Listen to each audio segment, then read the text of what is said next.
Hello. It's so out of time. That's the frustrating. Come on then, ask me the first question. Oh, so, hello, by the way. It's what is it? September the Something. 20th. There's a calendar right in front of you. Where? Have a look over there. No, right in front of you. Yeah, it's September the. We'll get back to that. What do you mean we'll get back to it? It's quite a funny picture. It's September the 21st, isn't it? Yeah. Yes, September the 21st on my what's it? That Downton Abbey. My Downton Abbey calendar. Most people wouldn't believe I've got a Downton Abbey calendar, but I have. True. Yeah. So hello everybody. Long time no speak. Yeah, long time no speak. Missed you all so much. Yeah. I've been writing songs about you. I've missed you so much. Right, what should we talk about? Well, should we talk about the tour and the new album, which people might be interested in? They might be, yeah. I'm not. No, I am really. Really exciting. The tour, yeah, it starts off in Colne, in Burnley, which as a place fans, proper fans, will know that we recorded Acid Country there, Yeah. and spent a long time toing and froing from Manchester to Colne. I like it as a place. I like the fact that everybody eats pies all the time. What, everybody? Yeah, everybody. They do. The bloke who sort of helped produce it, Christian Madden, if you'd say to him, I'm feeling a bit, a bit nervous about this, or I'm feeling about, I don't get nervous, but like somebody say, oh yeah, I'm pissed off with so-and-so. Have a pie. That would be the answer to everything. Have a pie. And strangely enough, he was right. Was it? Yeah, they're therapeutic. Not therapeutic, they cure all sorts of ills. But it's the place I've seen the most pie eating, Burnley and Colne. Yeah. And Wigan. Yeah, well, I think Lee has the highest propensity of pie shops, I think. It's one of those places, Wigan or Lee. But yeah, I think the Lancastrian pie eating keeps people happy. Well, certainly did you, didn't it? Well, yeah, it saw me through those barren months. But yeah, it was good, Colne. So yeah, we start off in Colne, and then we go to London, and where we play. Saveloy. Oh, lovely Saveloys in London. I'll get a Saveloy when I'm down there. Sheffield, and where else? We go Scunthorpe, Scunny. We go to Kilmarnock. Is it Glenrothes or Glenrose or Glenrothes or Glen? I don't know. Let's ask Stephen Crowley. Yeah. Who? Pardon? Crawley. Steve Crowley, cyclist. Oh right, yeah. He'll know. I don't think it's far from where he's from anyway. I think he's a Forfar fan. Yeah, So yeah, we're going all over the country. Well, not really, but all over parts of the country. And it should be a laugh. And we'll be playing the new album. Yes. Which by the time we got to Carfest, I was really sick of, because you're sort of like running out of that album, the last album, and you're also having to play hits at the Carfest because people don't really know they only know your hits really. I was thinking at Carfest right near the end, I was thinking, oh God, I really need to play some new songs, So we've got to the end of that stage of what have we become, where we can concentrate on new stuff, which is good. I really should be showing you my job description. My job. Yes, what does I do? Well, I've made a note, and this isn't for you. No. Oh no, I won't do it because it's boring. But I split my job in my diary. I split my job into 9 different parts of my jobs that I do. Not sleeping and eating. Go on, you have to do it now. You have to do it now. Yes. Basically, lyrics and melody rough, where I wander around casually. This is sort of this. I'm making notes with bits of paper and on my phone and rough ideas. Then the next bit is lyrics and melody. I take all those lyrics and ideas and I take them all away, and I go away to Holland or well, it's always Holland, somewhere like Volendam or Alkmaar or Bergen, and refine them to all the melodies, or not all the melodies, some of the melodies I've written. Then music, I go away with Johnny, that's 3. Go to Gran Canaria, stay in exactly the same apartments that I stayed in for a long time. And then when we come back, there's a fourth bit, which is arrangement. That's going through different ideas of how I think the song should sound and asking the band to play each song in a particular way before deciding on an arrangement. Yeah. 5, rehearsal, going through those songs that we've decided to arrange again and again and again, fine-tuning the arrangements and altering the keys till we find the right one for myself and Jacqui, adding backing vocals and other ideas on instruments. 6, recording and mixing. Everybody knows that bit. Often frustrating job of trying to make sure the original idea from 1 and 2, that's the rough ideas, translate into proper songs. 7, this is the stage I've just gone through at the moment, packaging and artwork. Previously, a smaller part of the job, but now involves days and days now of emails, toing and froing, altering mistakes and altering them again when they alter them themselves. I've just spent like the last 3 or 4 weeks trying to do the artwork for the album, and because you're doing it by email and they're in London, you're here, you'll alter one thing, you say, right, the spelling of that song, and these mystery people alter something else about it. So it's really frustrating, and it's only a small part of my job. It could be done probably by sitting down 3 days, but it's weeks. The next bit I'm just about to go into, and I'm sort of in at the moment, is promotion, photos and videos.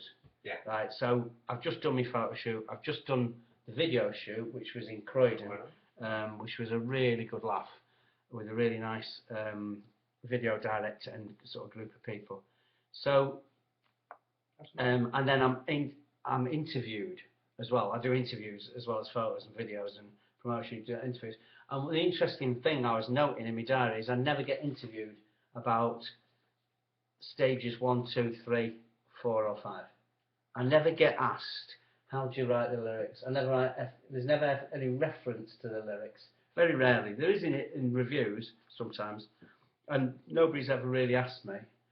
Nobody's ever sort of asked me what I did, how it comes to my brain or anything like that. But I just have to ask things like, why is the album called so and so, and what? Do you know what I mean? It's like, and where did you go? There's not where did you go, what bar did you sit in, and what were you thinking when you wrote this? It's just, oh, I see you're wearing a blue jumper on the new album. Any reason for that? And you're just like, what? What do you mean? I can't. I had a blue jumper. You're telling me I lost it. So, and then the next bit after this bit that we're in is number 9, the great bit when I finally sort of present to the fans the new songs, and they, for the first time, you see from that original one where you had it in your head or on a scrap of paper, that somebody appreciates it, which is absolutely brilliant, absolutely fantastic. You might have seen what I held up there was not lyrics. No. Anybody know what that is? They'll get a free present, and a good present as well. Am I allowed to answer? Yeah, go on then. Shopping list. No, it's not a shopping list. Incorrecto. Twix. I'll even give you another flash. Woohoo! Not really interested in it. Right, okay. Do you want? I'll show it you now, but you're not allowed to really answer. Can I text me, mate? No, you can't text your mate. Ooh. Yeah? Ooh. Ooh. Right, anyway, let's move on. You've heard what I do for a job, and that spans out over about a year. And so after, what comes after the live concerts and the promotion of that album, I'm back to the start again.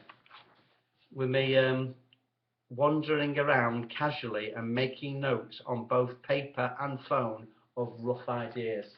I mean, rough ideas are down there. That's not my rough idea. No. Right, so what else? What else do you want to ask about? I think we should mention the non-singing of a national anthem. The non-singer? Oh, you mean Jeremy Corbyn? Yes, and Her Majesty. You're not an awfully big fan of the Queen, are you? No. I mean, I don't know what people expected of him. It's like if he'd have sung it, and now he's got to agree to bow down on his knees, doesn't he, when he becomes a member of the Privy Council. What do they expect a Republican to do? What do they want a Republican to do? I mean, the anthem itself is something that you know, people them wankers who made such as, you know, people send up that Kim Jong-il, is it, and say it's wrong that people have to bow down in front of him. But yeah, if you look at the words to the national anthem, they are exactly what you would expect North Koreans are forced to sing to Kim Jong-il. It is the sort of most disgusting, horrible, crawly. I mean, who wrote it? Who fucking wrote it? It's like, please, is there anything more we could say about you that you want to hear? It's absolutely archaic. And to sing it, and to any of these England fans to fucking even stand there and sing it, or expect other people to sing it, is the most embarrassing. I mean, that's why. You know, like sometimes when certain sides, I'm not going to geographically attack anybody, but there's certain sides who like singing the, you know, like singing the national anthem. You know, like, and you just think, you fucking cockney idiots. Oh, and I love London, right? If you look at the video for Me and the Farmer, I'm wearing an I Love London t-shirt. I do, but it's, to me, it's a knees up cockney anthem, and it's their queen and their thing to get excited about. It's not ours. And I used to be pleased that, like, Man United players never used to sing it, you know, Scholes and Butt and that section, because of the lyrics. It's nothing to do with London. I'm only winding people up about that. No, what I mean to say is it's an embarrassing national anthem, and nobody's against national anthems. I love watching us. You know, I loved watching Chile singing the national anthem against Italy in the '98 World Cup in France. I loved, you know, like, I love national anthems. I love flags. I love all those funny things, languages and everything that are peculiar. And I'm sure loads of other nations have got very embarrassing national anthems with stupid words. Australia, is it? It's shite, that. Well, I'm sure they have. But there's an opportunity, and they were talking about on the news, to change ours, so it's not Kim Jong-il. It's something good about our country. And I'm not saying you can't mention, if you want to mention royalty in a verse, we could maybe dip out for that verse where you want to, but don't make it about the person who's the head of state. That's my thing. So I just think it's an embarrassment. So back to Jeremy Corbyn, I was delighted that he never sung it. I would like everybody not to sing it. I'd be like happy with silence, because it's an embarrassment. and he was still polite, wasn't he? He still did the. Of course he was. The problem, you know, what would you do with, like, the 1914 to 1918 war, where people quite rightly would feel angry with their country? What would you do with people like that who refused to sing it because they felt that king and country had sent them to? Yeah, exactly what they did. They hung them, and and that was, people have been proved to be justly against that war. You know, I know people were trying to remember a part of the war where, incidentally, the Spitfires absolutely outnumbered the Messerschmitts, something like 3-1, but we won't go into that. But they were trying to remember a war, and a branch of the war which is incredibly important to have in this country. And that's, you know, you go to places like Kent, and the Spitfires and the people who flew the Spitfires are quite rightly lauded, revered, you know, and revered as incredibly important people.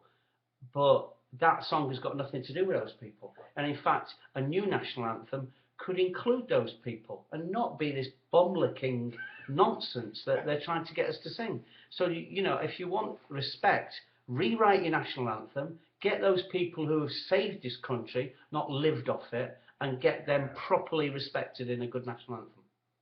We should get Chaz and Dave to read. Chaz and Dave would be ideal, and that is part of Saveloy's and Chaz and Dave and Borough Market and Millwall. There's so many parts of, and Bermondsey, what I say about Bermondsey. There's proper brilliant parts of London, and I like all of London. But that national anthem has nothing to do with the place. It doesn't even. That'll be a good example. Why don't we get a national anthem that mentions fucking saveloy? I would sing my fucking heart. Saveloy, mushy peas, patties, Whoa. You don't like mushy peas? No, not And look, I've made an attempt with your saveloy and I love them now. Put curry You have to sauce on wean it. yourself Put onto gravy- them. I put gravy on my chips sometimes. When I come north, I put gravy on my chips. Right. Alright, let's move on anyway. Yes. Football, you Oh, said you yeah. wanted to talk about football. I knew you wanted to talk about football, Well, let's supporting discuss- who you do. Let's discuss the Blades first.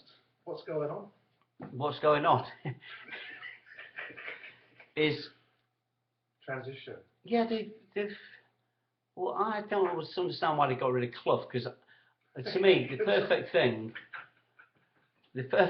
would be to keep Clough and keep in that division and get to semi-finals and playoff finals and then lose.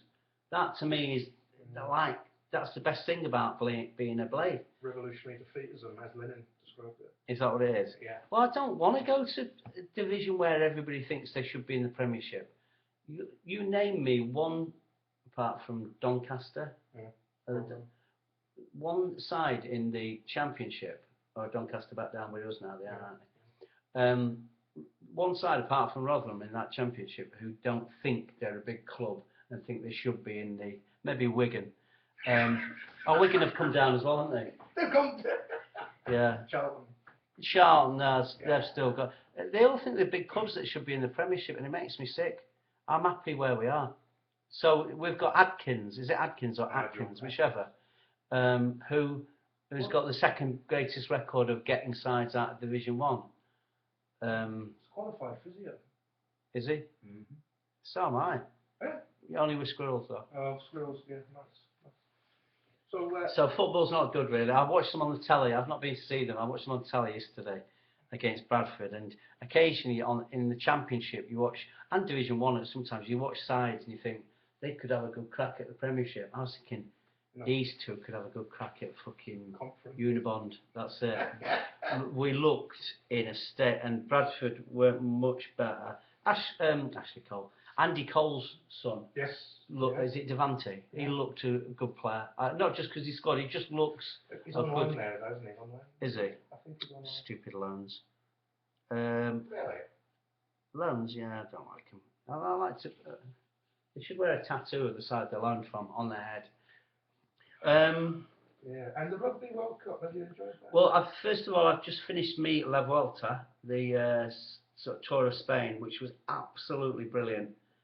Really exciting till the very last day of 3 weeks, the second to last day really. You should tell people that's cycling for those who don't know. Yeah, well they know it's the Tour of Spain as in Tour de France, so yeah, it's cycling, it's like that. How do you do cycling? Yeah. It's more like this, isn't it? Mm-hmm. Anyway, yeah, cycling, fantastic, really enjoyed it. And I was putting bets on, I would put bets on the Tour de France and put about 200 bets on over everything, and I finished up, I think I was up £19, and this one I was down about £80. I have a pot of £200, I've got £99 left, so I was down about 100 something, but brilliant, really enjoyed it, and yeah. And rugby, yeah, I watch anything apart from tennis really. Even tennis I get drawn in occasionally. Motorsport, what's the... Motorsport? Grand Prix? No, you don't. Well, no, not really. I think they should include a service stop, you know, where you've got to go in and get a pasty. Get a pasty. And, you know, instead of these services they have where they change the time, you should have to go into a shop and wait in a small queue for the toilets. Then go for... And you've got a co-driver, right? I'm going to save some time here. I'm going to go and get the pasty from the shop whilst you go for a piss. But what if the bloke who's getting the pasty needs a piss also? Exactly. It won't work. But yeah, even that occasionally. Sometimes if I'm stuck in a rut of Eurosport, you know, you've been watching the Volta, I'll even watch a bit of motorcycling. You know, motorbikes. Speedway. No, not the speedway. You know, the sort of like ones on the track where they do the wheelies sometimes when they win. Yeah, them ones. Carl Fogarty, is it that? Not him, but you know, like when... Max Biaggi. Yeah, that's it, yeah. Yeah. You don't really watch it at all, do you? I do a bit, yeah, sometimes. And then there's the records and books. No, of course, yeah, because you what have you been reading? Oh, I've read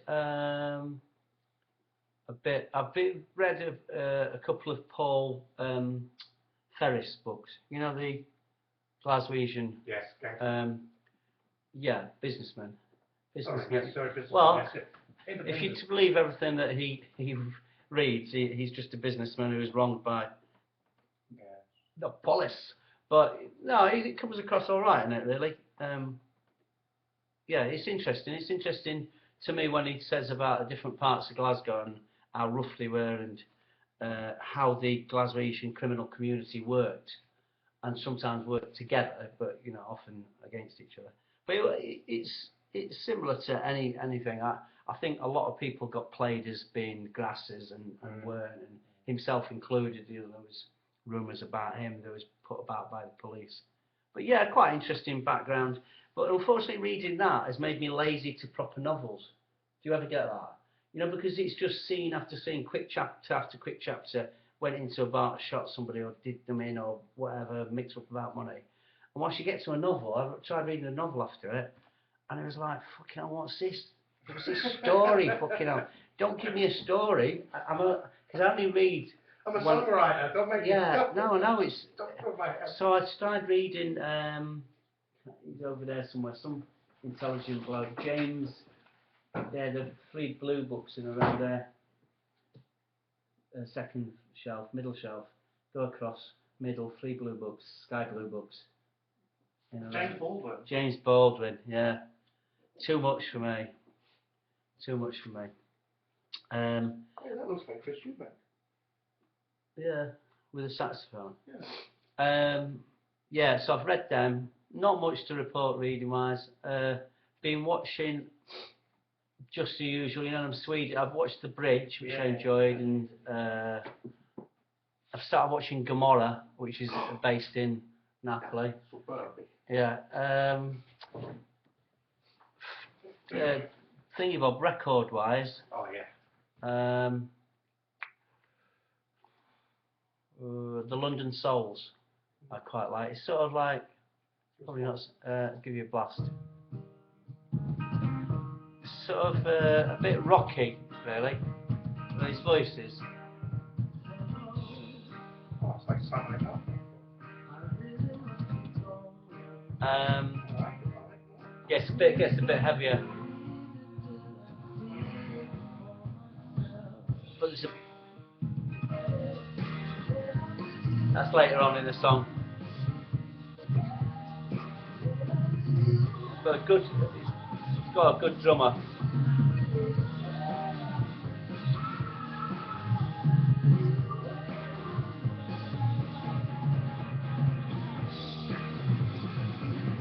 Good drums. Not as good as our feet, Not as good as Pete, no. in case Biggs watches. The Last Hurrah, sort of country indie, from an album called Mudflowers. Yeah. Nice voice of the woman. Eric Badines, which is a bit of rap.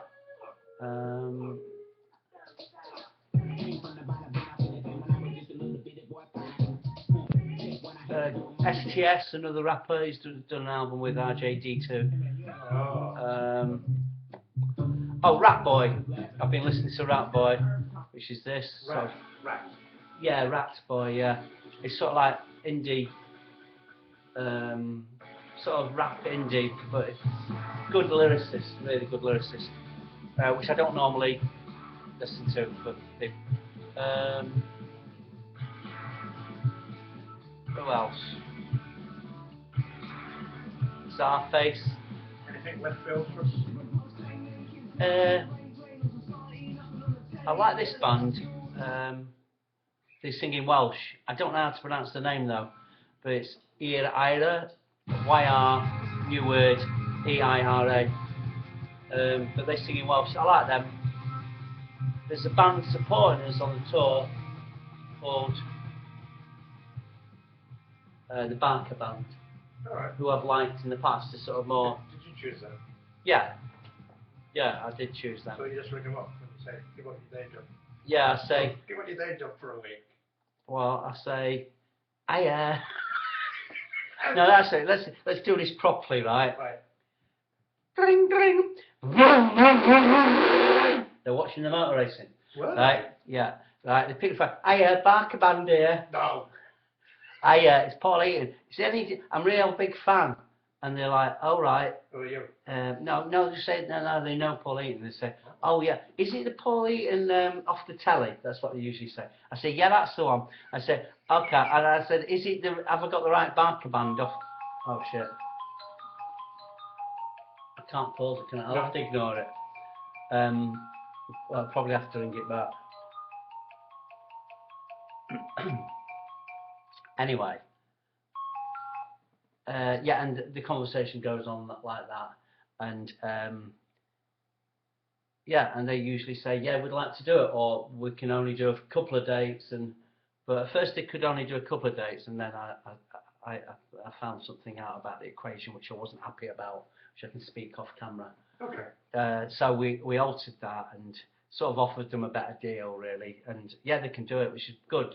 She's a really good singer, and they're quite a lively little band. It's sort of country, but not sort of country and western. Do you know what I mean? It's light English indie country, and they're a really good band, good songwriters as well. So I'm looking forward to hearing them. The problem is with me with support bands, I quite often invite somebody who's my favourite from my record collection on my charts, and I never get to watch them properly because the venues we play in are sort of like the only place really you can't wander around the venue.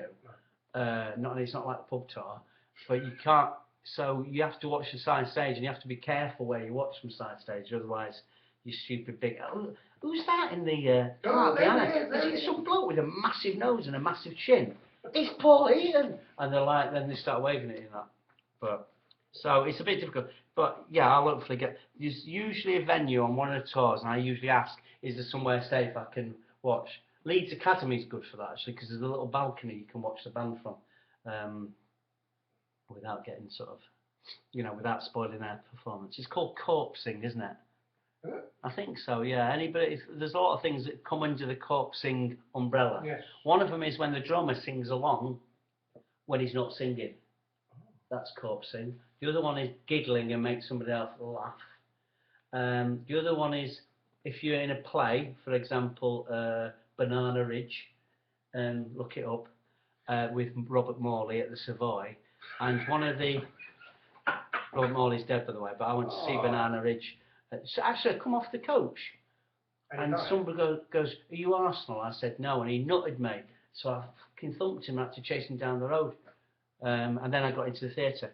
Obviously, it's the first time I've been nutted. Actually, I was only young. I don't know why I had a red and white scarf. You Arsenal?